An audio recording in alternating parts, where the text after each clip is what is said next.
rebound. Noli looks good. Here comes Dwight again! Whoa! Double-barreled shooting here by Dwight Lago. Nag-aharas kay Bong Hawkins. Hawkins takes it inside. Walang mapuntahan. Nabitaw na kunin down on Tiveros. He lets it fly. Wala pa rin. Zaldi Realibet. Reverse layup. Pinagpala naman, you know. Oo. At the right place at the right time. Nakuha ni Daniel Depos. Binigay kay Joey Mente. Mente against Jason Webb. Heading it out to Duwat this time. Sabi ni Duwat, okay, I got it. Dean de Pumaran. Back to Jason Webb. Out to Dondon for the open shot. Alright. Ito mahirap na si Miguel eh. Umupo na nga yung pinaka-scorer ngayon ng Tanduay. Narito sa Luksin against Freddy Abuda. He curls inside. He picks up a foul. He gets that foul from Freddy Abuda. Kagulat-gulat yung pagkatakas si Noli. Biglang nakalusot sa loob. Tignan natin dito. Fourth personal on Freddy Abuda. Biglang ganyan. Whoop! Took a hop, skip, and a jump. Could have been a walk, but the foul was called on Freddy Abuda.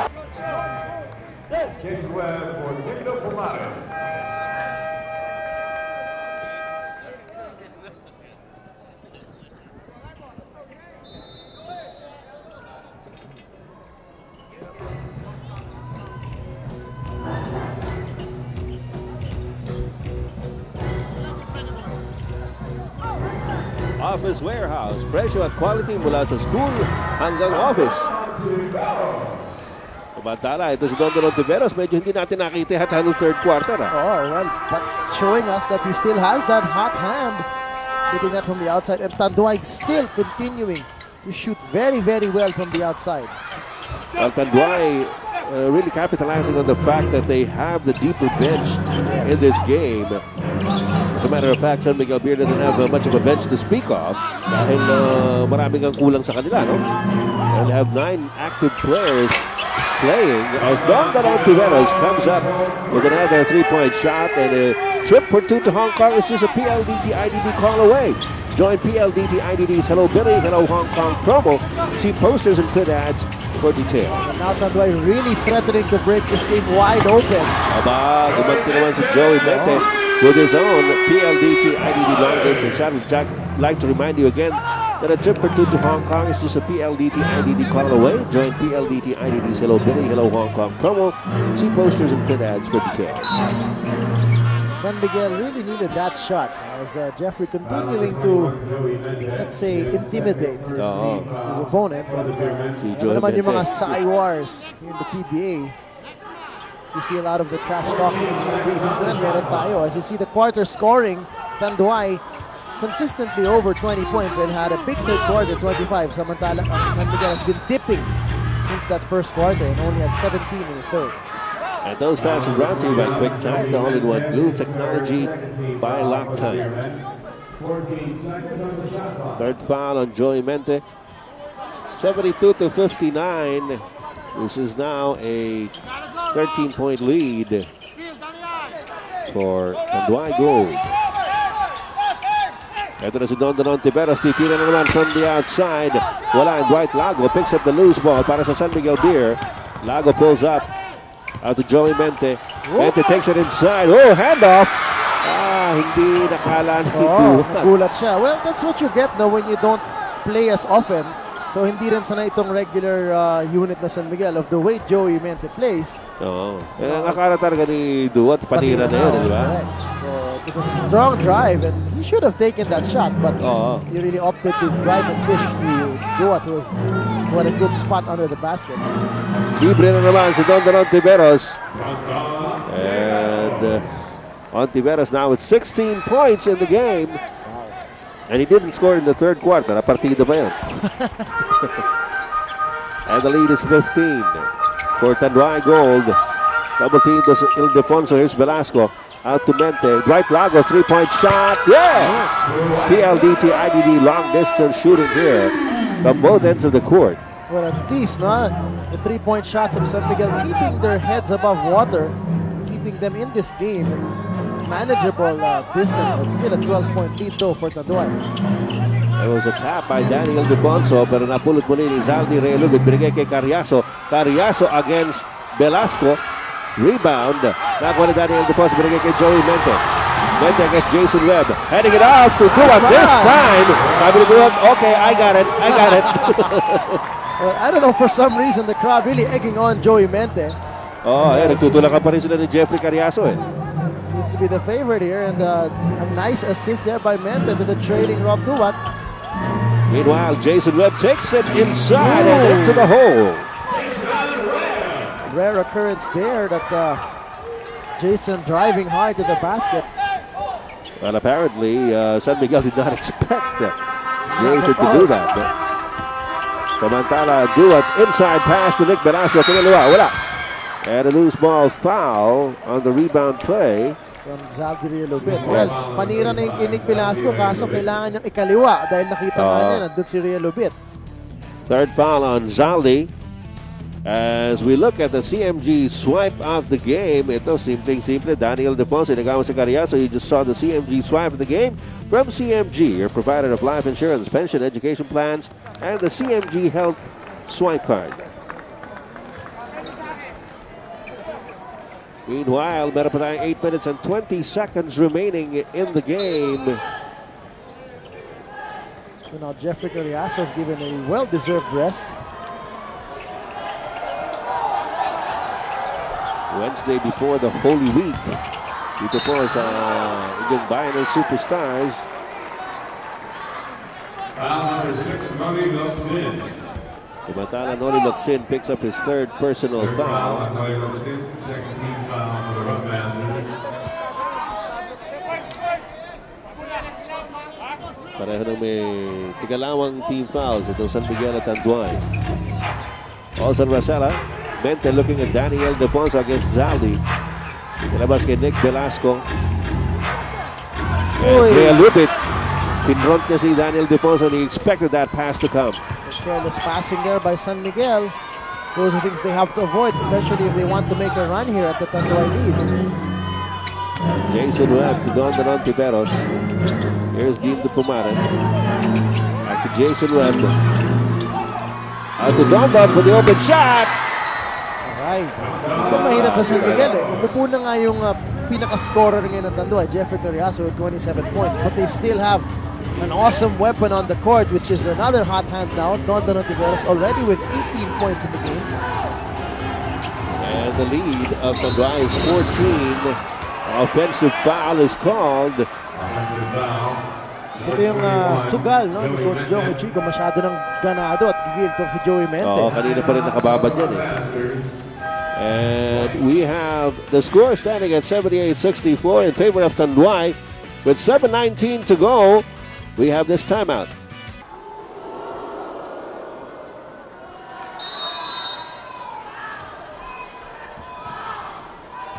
Dr. Treston Alaksan, number 1 sa sakit ng katawan, doble bisa, doble galing.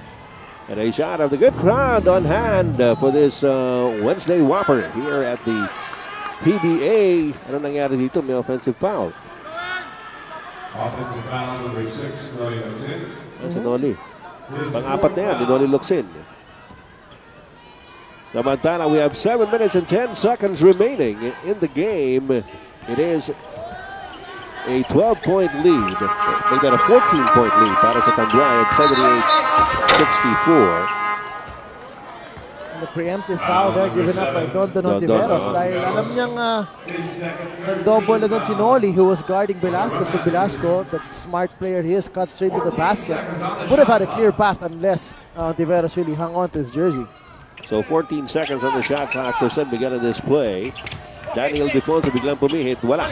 And Noli Locsin high up for that rebound. Alam mo, through the years, marami pa rin hindi makapaniwala na si Noli Locsin kayang tumalon ng ganun kataas. Yeah. I even heard this one story when he was back in Lasal. Some of the players after practice were, nag-dunk-dunk. Si Noli nakabihis na. Naka-topsiders lang, nakapantalon. Sige ako, tapos dumak pa rin. Kahit naka-topsiders na. Kaya niya yung katawan niya talaga. Yes. He can run, he can jump. Dwight Lago pulls up for a 3-point shot. PLDT IBB long distance connection by Dwight Lago. So don't make a mistake about it. San Miguel Beer is still in the game. So pang-apat na yun ni Dwight Lago. Correct. Laking pasalamat nila dito sa mga 3-point shots nila here in the fourth quarter. Still keeping them in manageable distance. Oy. Noli Locsin was thwarted there. That was a super Vulcasil tapal on Noli Locsin. Here comes Dwight again! Whoa! Double-barreled shooting here by Dwight Lago in the fourth quarter. He's got 5 of those babies. 19 points for Dwight Lago. Gusto gumanti ni Don Tiberos. Yes! Kung saan nagagaling ang mga tira dito. Back to a 10-point lead for Tanduay. 5 minutes and 29 seconds remaining. But we've still got a ball game in our hands. Ready Abuda. Ildefonso balik ulit kay Abuda. You don't expect it to hit from here. Nick Velasco tries it. Wala. Sayang yun because Rosella and Lago are both open outside asking for that ball. Malay mo, mainit pa rin si Lago. Napagod siguro si Nick Velasco doon sa pasahan ni Ildefonso at ni Abuda. Here's Real Lubit working against Nick Velasco. Double dribble. Hinuli yung grip. Grip the ball, no? So once you really pull that up. Ito yung pangalawang, the last at least of the 5 triples that Lago has drilled in. That's Lomo brought to you by PLDT. Text 135. If you can't say it, text it. For free activation, call 171. Ooh! Offensive foul on Danny Ildefonso. At hindi naman umagal si Danny. So, it wasn't really an elbow na paniko, no? But it was an elbow to hook against Real Lubit, which didn't really connect, but that was the attempt to hook him away. Slow-mo brought to you again by PLDT. Text 135. If you can't say it, text it. For free activation, call 171. Ontivero, step back jumper. Wala. Walks in. Look at it fly. And Real Lubit struggling to keep it alive. Dinabas kay Carriazo. Here's Dito Pumarin. And he says, let's take it easy, guys, and set this one up properly. Narito si Locsin against Freddy Abuda. He curls inside. He picks up a foul. He gets that foul from Freddy Abuda. Kagulat-gulat yung pagkatakas si Noli. Biglang nakalusot sa loob. Tignan natin dito. Fourth personal on Freddy Abuda. Biglang ayun, whoop. Took a hop, skip, and a jump. Could have been a walk, but the foul was called on Freddy Abuda. Got him on the arm. Although yung mga San Miguel Beer fans here are howling in protest. Mapay nga kami, yun nila, Region 8, Eastern Visayas, labi na nila Tacloban, Bugos, Calating, ang magkaduro nilain nga probinsya, Hansamar. Ano yung mga alagad, dini, PBA.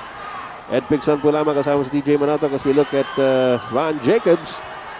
And of course, Coach Jong Wichiko, very pensive. Uy. 2 misses there by Noli Locsin. Still a 10-point lead for Tanduay, 80-70. Ildefonso. Uy, tough pass. Yun na nga, nabitawan na nga ni Freddy Abuda who claims that it was Noli Locsin who touched it last. Well, napakasama ng spacing ng San Miguel to. You had Velasco and Abuda side by side. So it was easier for Tanduay to cheat on that rotation of their defense, and Lago was well checked. Tignan mo, magkakatabi sila.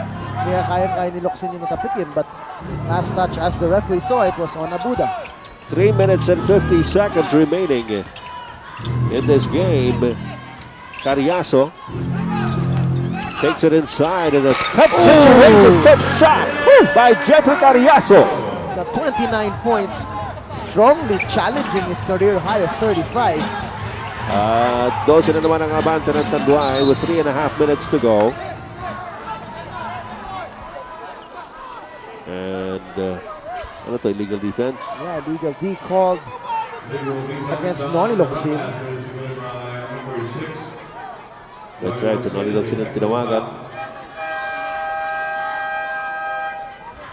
Samantala ang ating score, standing at 82-70. 12-point lead by Tanduay with 3:29 remaining. We have a full timeout by San Miguel Beer.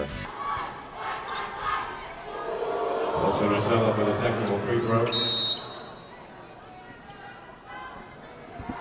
Okay, only 3 minutes and 29 seconds remaining in the game. It's a 12-point lead by Tanduay. At nasa free throw line si Olson Rosella for the technical free throw on the illegal defense call against Tanduay. So 11 na lang ang abante ng Tanduay. Kanina, binati mo yung mga pinsan mo sa Iloilo. O, ari din ang mga kasimanwa ninyo sa halin pa sa Leon, Iloilo. Leon, Iloilo. Kumusta raw kayo? Diyan na rin sa Antique, sa Sibalom, Galutinia. Kumusta? Ito si Freddy Abuda from Eastern Samar. Wala. Well, the passes of Ildefonso have not been an offensive pass, no? Yung mga kick out niya from a double team has not been meriting them good shots, no? Because he's getting it to his teammates who aren't in scoring position. Wala sa posisyon, oo. Cariaso biglang tumira. Wala. Don Tiveros tapped it pero napunta kay Freddy Abuda. So time is not really on the side of San Miguel, although it's still a manageable lead. Pwede pa yan. Ayun na, si Daniel Defonso pero nagbintis. Kaso nga lang, pag minamalas ka ng ganun. On the rebound play, si Jeffrey Cariaso tinawagan ng kanyang third personal foul. Samantala, papalitan si Noli Locsin ni Bong Hawkins sa panig ng Tanduay Gold.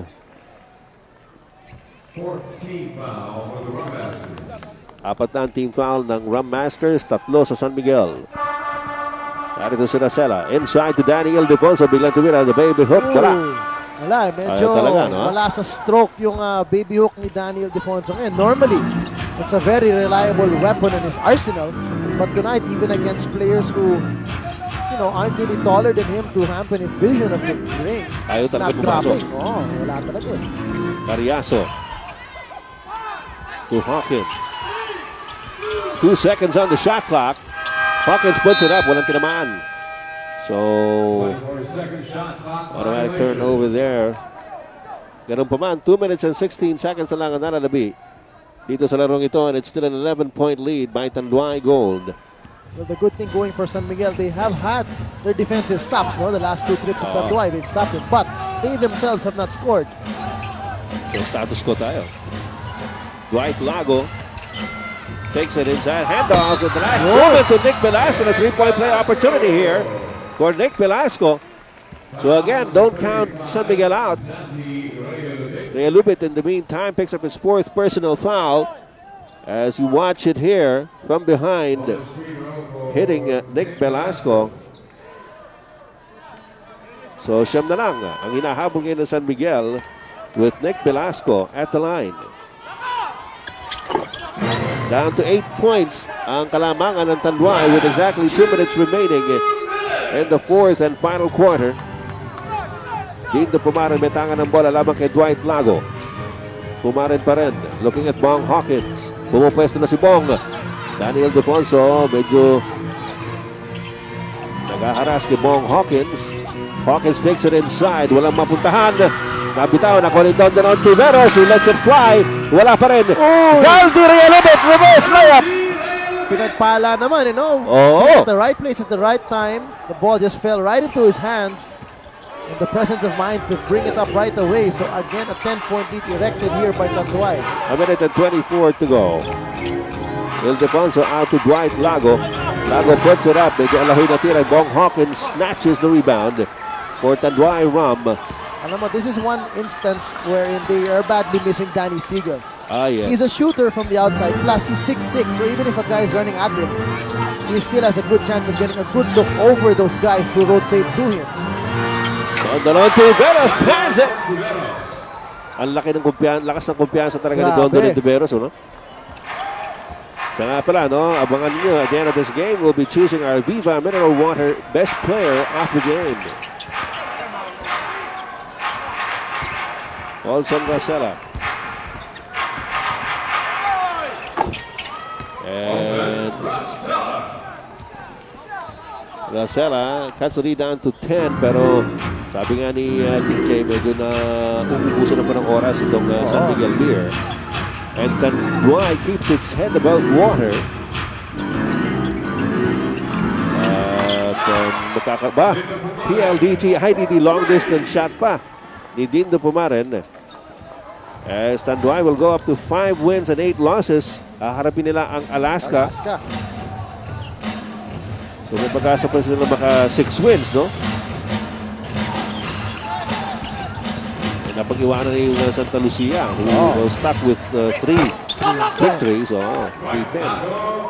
Santa Lucia still has one more game to play. Oo.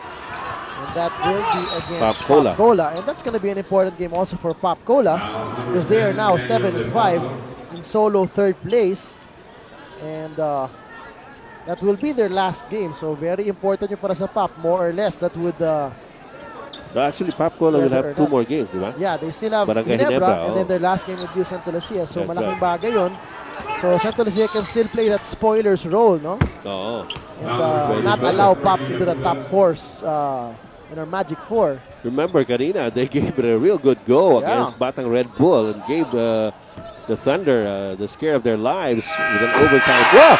And that's a story of the game. Oh, pumasok pa yung PLDT IDD long distance shot ni Dindo Pumaren at the very last second to make it an official 92-79 victory para sa Tanduay Rhum Masters. At malaking panalo ito para sa Tanduay. Yun talaga, they took advantage of the absence of key players, no? Yes. Of the San Miguel lineup. And they did a very good job. But of course, yung outside shooting nila was also almost phenomenal. Absolutely. Absolutely. That was the major factor in this ball game. Oh. Walang labis yung si consistency Carriazo, nila. Ontiveros, even Zaldi a little bit, Bong Hawkins, name it. Dindo even in the last few minutes. And our Viva Mineral Water best players of the game, TJ. Yeah, no other than, the first one is Jeffrey Carriazo. Another Obvious ba? spectacular game, no? Take a look at his numbers. 29 points, 4 rebounds, 3 assists. As usual, another day in the office for Jeffrey Carriazo, who is leading his team in scoring and in a lot of other factors. The heart and soul of the Tanduay Rhum Masters, Jeffrey Carriazo, another big game. And the other guy is someone who came off the bench. Dito sa fourth quarter especially, no? And was still able to score. Put up these numbers, you'll see on your screen. 22 big points coming off the bench. And not only that, but it's the way he made his shots. His field goal percentage must have been easily above 50%. Especially here in the last crucial moments of the game. But just when San Miguel would make their rallies, siya talaga yung bumabanat for Tanduay, hitting those outside shots. Played the role of fireman tonight. Samantala, ating Super Gulkasil Tapal King of the game. Aba, makikita po ninyo, galing pa rin sa Tanduay. And here's that shot block from Noli Locsin. Ooh. He is our Super Gulkasil Tapal King of the game. So mga kaibigan, we're going near to the close of the elimination round of the All-Filipino Cup for the year 2001. Games on Friday will be here at Phil Sports and will feature Pure Foods versus Shell in the first game at Pop Cola versus Barangay Ginebra. Yun yung sinasabi mo kanina. So parehong mainit na labanan yan dahil ang Pure Foods is at 4th place at 7-6 on a 4-game winning streak while Shell is at 9-4. And yun nga, kita natin Pop versus Ginebra. All these teams still have a very, very decent chance of making it to the top 4. So expect these games to be an all-out war. Pero mo, halos patapos na yung elimination round. Hindi pa tayo nakakasiguro Talaga. kung sino talaga ang papasok sa quarterfinals. Although, sigurado mo wala na yung Santa Lucia Realty. Pero yung mga iba pa hindi pa rin nakakasiguro. Yep. Samantala, we'd like to remind you about our NBA Game of the Week tomorrow, 5:30 po ng hapon, Portland Trail Blazers versus the Minnesota Timberwolves. Dito lang po sa Viva Vintage Television. And up next, our blow-by-blow San Miguel Beer main event, Noel Beronque versus Edgar Rodrigo. Abangan po ninyo. Samantala, sa kanan po ng lahat sa amin dito sa Viva Vintage Television, sa IBC 13 at sa inyong bayan ng Superstars, sa kanan po ng aking partner si TJ Manotok. Ang inyong lingkod, Ed Pigson po lamang nagsasabing maraming salamat sa inyong pagsubaybay. Good night. We'll see you around.